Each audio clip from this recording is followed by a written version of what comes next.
Tantor Audio, a division of Recorded Books, presents Loved by a Warrior by Donna Fletcher, narrated by Antony Ferguson. Chapter 1. Reeve stood hidden amongst the snow-laden pine trees. He didn't move a muscle and slowed his breathing. He didn't want to be detected as he watched the scene unfold before him with interest. A lone woman stood circled by 4 men, thieves for sure, though not one of them approached her. She held no weapon, and though she was sturdy in weight and height, the men outnumbered her. They would surely have no problem capturing her. He noticed she didn't appear upset with her dire situation. The men actually eyed her with more fear than she did them. Her features were common enough, not that one could refer to her as a beauty, but by no means was she unsightly. Perhaps it was her large eyes that dominated her round face that made one take notice and question her features. Even where he stood, a few feet away, he could see that the color of her eyes was uncommon. He had been with his share of women and had seen many lovely colored eyes, and some not so lovely, but never had he seen her eye color. It was deep lavender, though actually more purple, a royal color for sure. Add to that her raven-colored hair, which fell in ringlets around her face and down near to her waist, and one would wonder her heritage. Born of royalty or born of magic? The men surrounding her apparently were thinking the same, for they did not approach her. She stood stock-still, her muted red fur-lined cape hanging open, revealing a velvet gown gathered high beneath her full breasts, which looked as if any moment they would spill forth. Odd, though, she was devoid of jewelry, unless, of course, the thieves had already confiscated it. Why then, though, did they continue to surround her? The enclosed wagon she obviously had ridden in had been torn to shreds. Pillows and blankets and chests lay strewn about the ground, along with the guards who apparently had tried unsuccessfully to protect her. "She must have the wealth on her person," one thin man said sharply. "Then go fetch it," said another heavier man in need of a good washing. "You go fetch it," the thin fellow shouted back at him. "Is there not a one of you brave enough to confront me?" the woman asked, defiance shining in her strange-colored eyes. Reeve had to admire her courage, or was it foolishness, goading them the way she did? "She is no bride to any of us, so the hex won't work," another said, and took a step back. "Then you go wrench her bride price from her," declared the heavy fellow. Reeve furrowed his brow. Could it be so? He had believed a death bride was a mere myth. "I'm not touching her," spat the thin fellow. The woman grew more defiant. "You are cowards, every one of you." The heavy man huffed and shook his head. "She knows she has the power to snuff the life out of us if we touch her." "But I thought it was only husbands she killed," asked another. "You willing to take a chance?" queried another. They all shook their heads vehemently. "We have no choice," the heavy man said. "She must die." Reeve grinned. He had no intentions of letting the woman die, even if she was a death bride. Besides, you would need to wed her for the curse to work, and if that was the case, then he would free her to go wed whatever desperate man had been unwise enough to agree to such a foolish arrangement. One brave soul stepped forward, though. It was not the thin or heavy one. They remained where they were while urging the courageous or idiotic man forward. "Get her and be done with it," one shouted. The sole man approached the woman cautiously, sword in hand, and Reeve almost laughed aloud when he saw how the man's hand trembled violently. What surprised him, though, was the way the woman defiantly tilted her head and squared her shoulders, as if she defied him to approach her, and with not a weapon in hand to defend herself.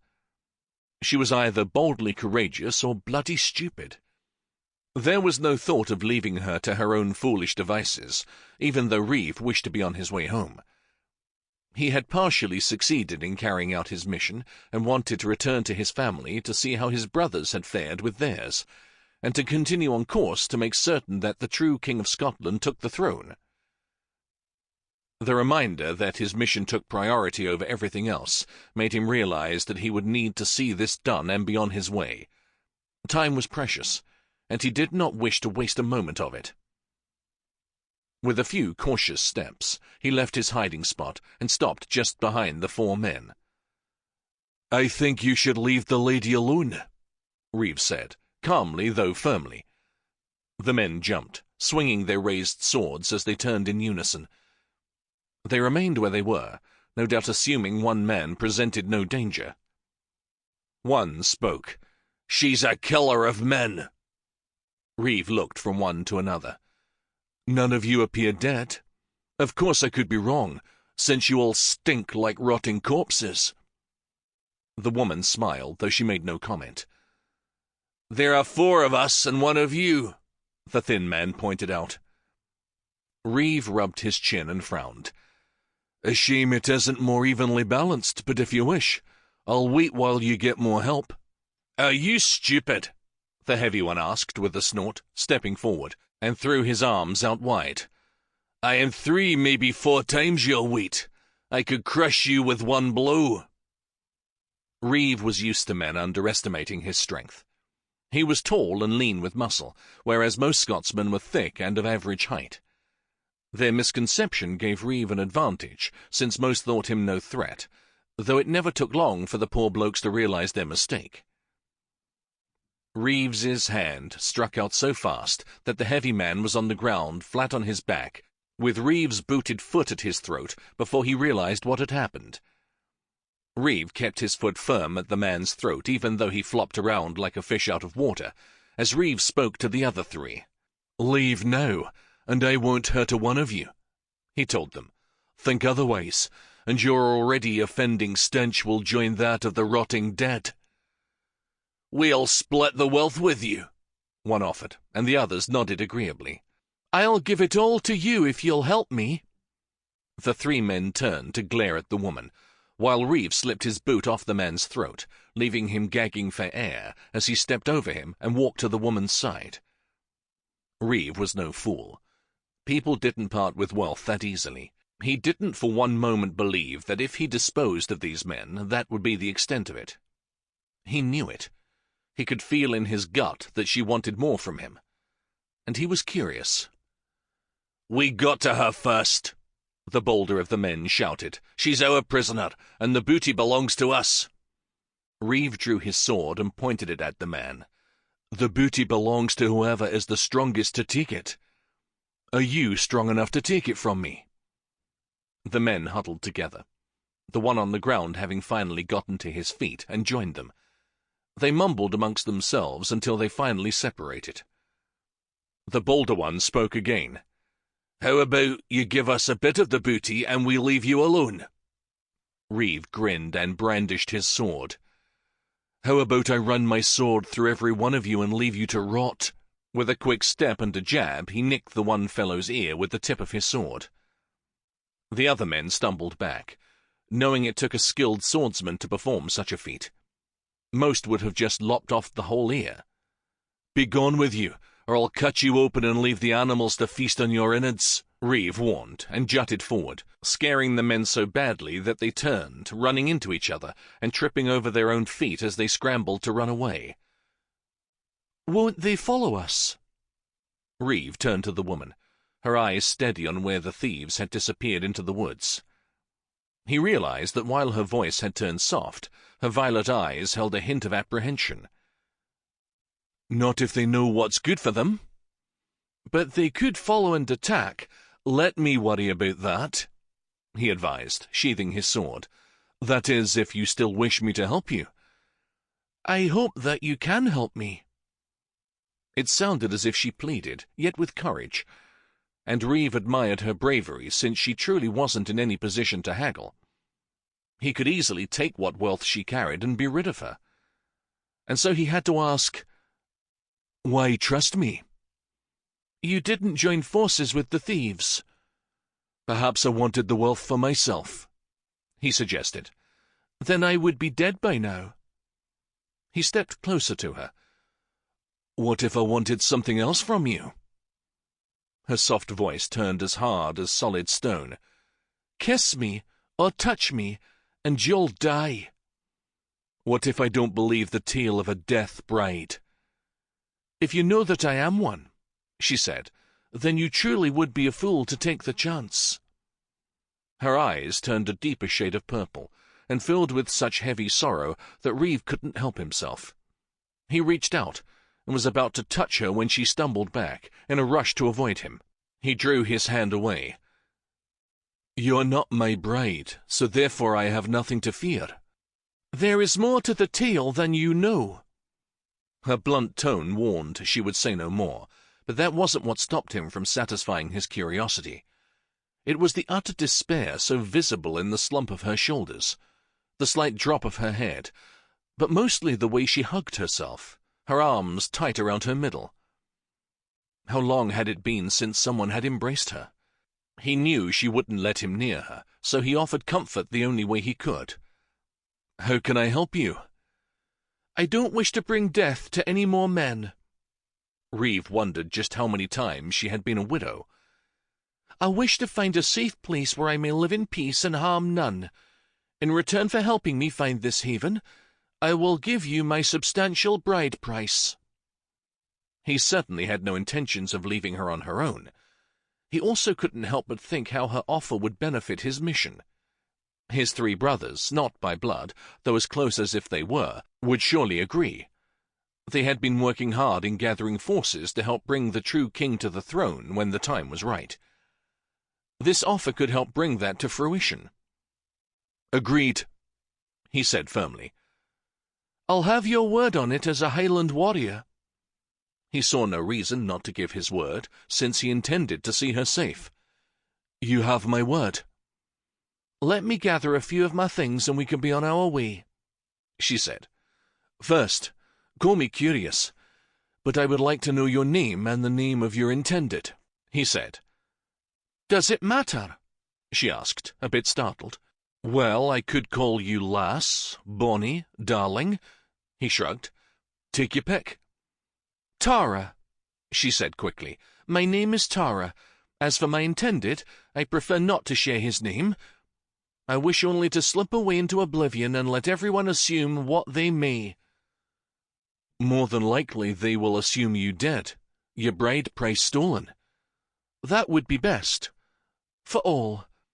Reeve could not imagine slipping away from his family, leaving them to believe him dead.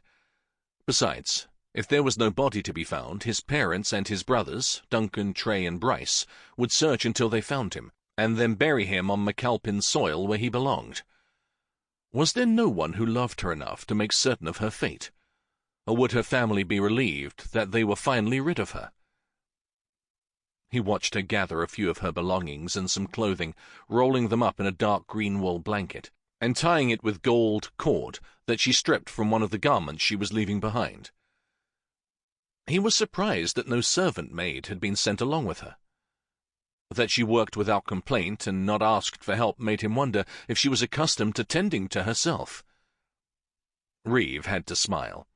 She was certainly sturdy enough to handle chores. Not petite like his brother Duncan's wife, Mercy. Mercy could stand behind her husband and not be seen. That was how tiny she was.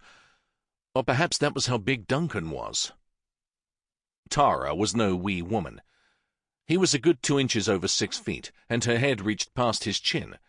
She wasn't slim, and certainly not weighty, though there was solidness to her.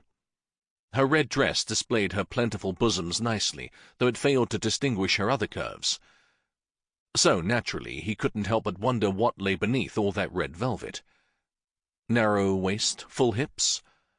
He loved full hips, loved the feel of thick flesh in his hand when a woman rode him. Why? The question echoed in his head. Why was he thinking about this now? He almost laughed, since the answer was simple.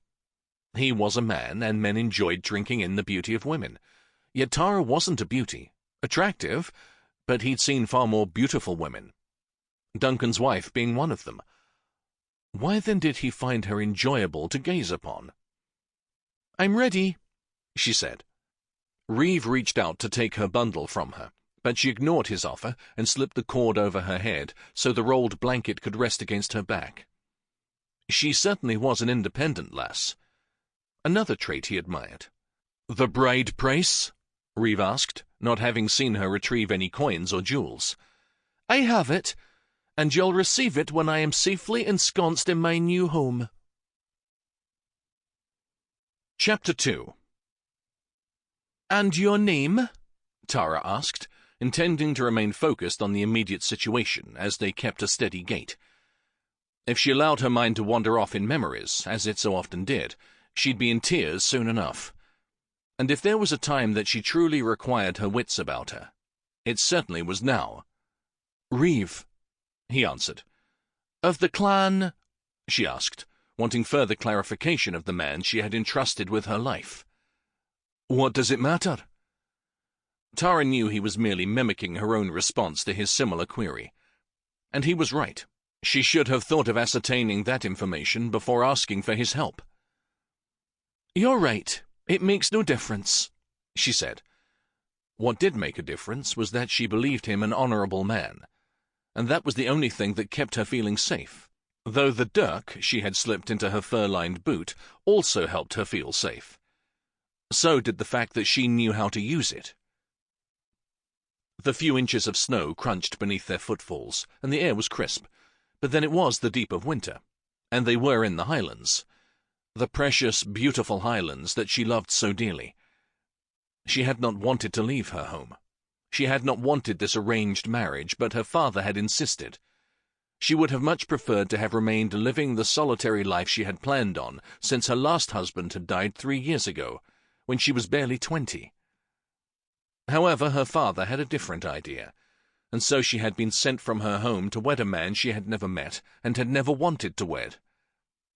It seemed, however, that fate had interfered and had sent someone to rescue her, and she couldn't be more relieved. She cast a quick peek Reeve's way. Strong, bold lines made up his fine features, and no doubt many a woman thought him handsome, and rightfully so. He had dark, piercing eyes that just about matched his long dark hair. Thick braids, entwined with the wool stripes the color of his plaid, red and black, hung at the sides of his angular face. His lean body wore his black shirt and plaid well, and he had wrapped an additional plaid around himself for warmth, draping one end over his shoulder. He was lean in body, though not by any means lacking in strength. That had been obvious from the way he had so easily handled the thieves. Add to that an unwavering confidence, and that made him a man who stood out amongst men, and one much sought after by women, though not her. She couldn't allow herself to think of him in any terms other than her rescuer. She had been lucky that he had happened her way and had unknowingly provided her with an escape, and a good one at that. Surely her father would believe her dead, her bride price stolen, and he, as well as she, would be free at last. And sadly, she wondered if he would be relieved. Enough dwelling. She needed to remain focused on the present situation, and so she asked, "You know where you will take me?" Reeve nodded. "That I do." "Is it far?" 4 or 5 days' journey at most." "Far removed from people?" she asked. Reeve stopped abruptly, and she halted, cautiously avoiding him. "It is a clan." He held up his hand when she opened her mouth to protest. "I will finish." She bit at her bottom lip to stop from speaking, and folded her arms across her chest. "This clan will take you in. There are a few empty cottages on the outskirts of the village. You can have your pick. You can make friends or not, the choice is yours, but at least you will have some modicum of protection." Tara almost objected, worried that the men might seek her out. Word would spread soon enough, though, about whom she was, and then no man would dare even talk with her. And Reeve was right. She did need some degree of protection. While she was self-sufficient to a point, it would be unwise to think she could survive entirely on her own. "These are good people. You will do well there," he said, and turned to continue their journey. She trudged behind him, his strong footfalls clearing a good path for her through several inches of snow that had fallen since yesterday. She tugged her cloak more closely around her, the cold air biting the flesh, and she glanced with worry at the sky. Sure enough, a heavy cloud covering had moved in swiftly, and she had no doubt it promised additional snow. "We need to find shelter," Reeve said. "More snow," she said. He nodded. "Finding shelter is essential. There's an abandoned croft a few miles to the west." "Will it take us out of our way?" "Not much," he said, and switched direction. Tara followed, pulling up the hood of her cloak and keeping pace with Reeve. Travelling behind him, she couldn't help but admire his tireless strides, or the ease in which he vaulted over fallen and decaying trees. The good-sized boulders proved no hindrance to him as well. She, however, skirted around them before he could offer her help. The sky grew darker, and it took from mid-morning, when he had come upon her, until mid-afternoon for them to reach the croft. Snow started just as they spotted the empty cottage in the distance. "Are you hungry?" he asked. "Yes," she answered, feeling quite ravenous, having not eaten since early morning. "I'll hunt after getting a fire going." Before they reached the cottage, the wind increased along with the falling snow, and Tara feared a substantial snowstorm. If so, they could be trapped alone for days. The wind stung the flesh, and Tara kept her hood pulled down to protect her face, though it hampered her vision and slowed her pace. "Keep up!" Reeve yelled against the swirling wind and snow. She raised her head to see that she had lagged behind, and so she hurried her pace to catch up. With the snow heavy on the ground, and it blurring her vision, it was no wonder that her foot got snagged by a snow-covered log, and she went tumbling head first. Before she hit the ground, Reeve's arm grabbed her around the middle, yanked her up to her feet, and planted her firmly against him. "Hold on!" he shouted above the din of the storm. "No!" She tried squirming out of his tight embrace. "Stop!" he yelled near her ear, and pressed her hard against him. She was stunned by the strength of his grip and his fearlessness. He had not given thought to his actions, he had simply reacted. He had saved her from falling face first into the snow, and now he kept her tucked against him, safe from the harsh wind and the possibility of being separated in this wicked storm. Surprisingly, she found herself complying with his command and burrowing her head against his chest. Once done, he wrapped his other arm around her, and they trudged through the swirling wind and snow to the cottage. It had been forever since she had been held so tightly.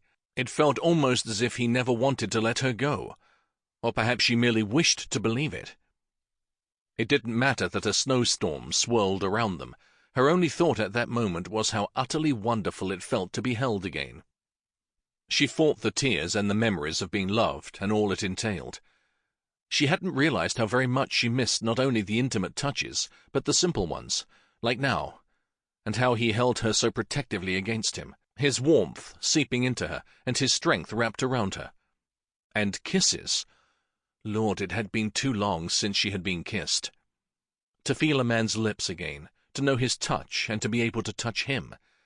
No, she couldn't think about it. It just wasn't possible, at least not for her. He hurried her inside and struggled to shut the wooden door against the storm while keeping her tucked in the crook of his arm. A brief shiver took hold of her, more from her thoughts than the cold. He yanked her hood back as he asked, "Are you all right?" She tried to step away from him, but he refused to let her go. "I'm fine. You should release me now." "Why? You fit rather nicely," he said with a teasing smile. And she did. She had noticed the perfect fit herself. Her body's contours seemed to meld precisely with his. It was what had churned her memories, for there had been another time she had felt the same. It was as if two missing halves had been reunited, but instead of the thought bringing joy as it once had, now it brought only sadness. "Please let me go," she pleaded softly.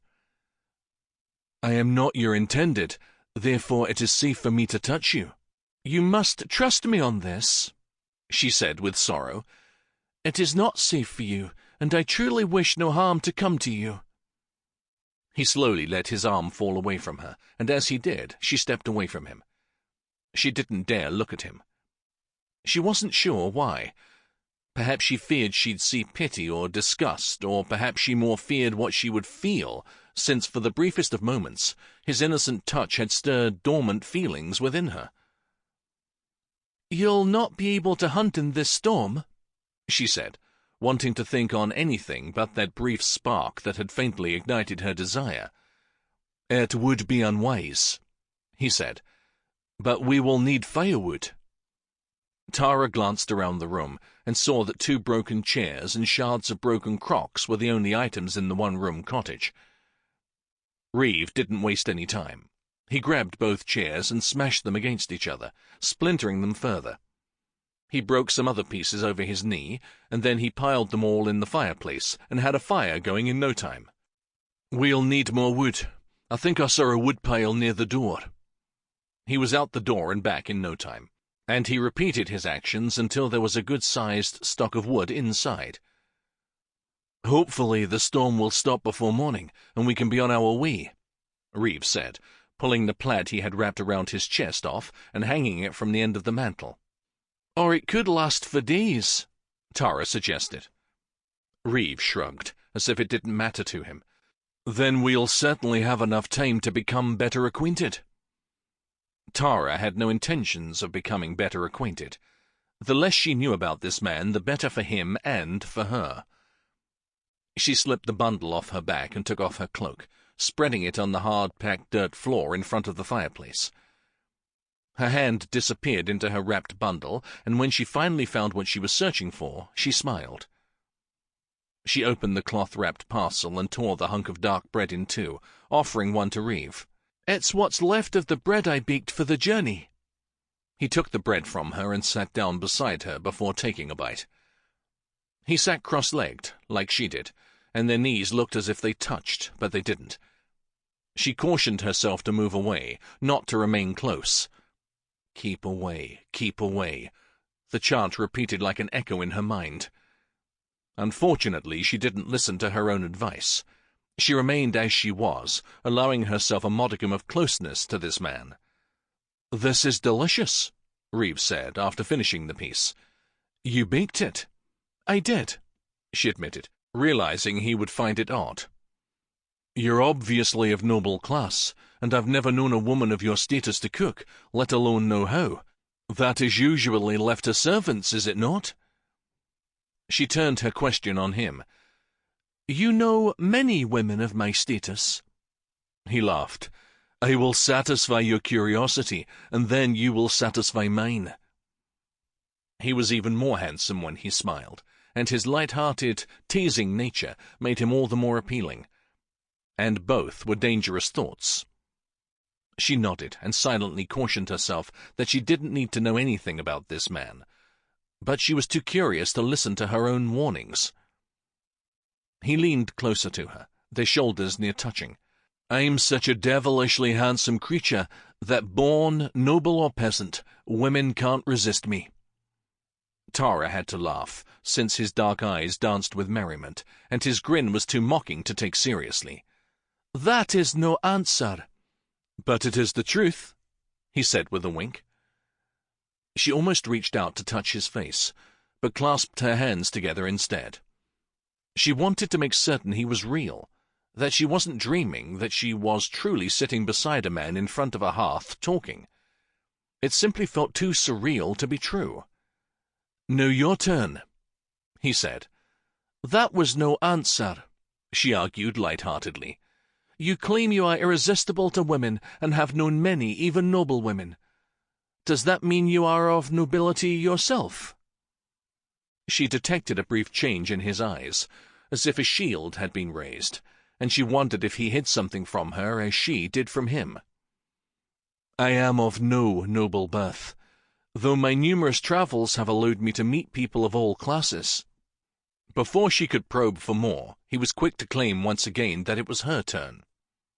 She was reluctant to explain to him why she could bake bread. The less he knew about her, the better, though perhaps if he learned the truth, he would then be more willing to keep his distance from her. Then, if she should happen to fall again, he would not be so quick to catch her. "I spent time in the kitchen with the cook, who was a jovial and caring woman, and one my father favoured, being her food was quite tasty. She paused, not truly wanting to share the story, but knowing it. Sample complete. Ready to continue?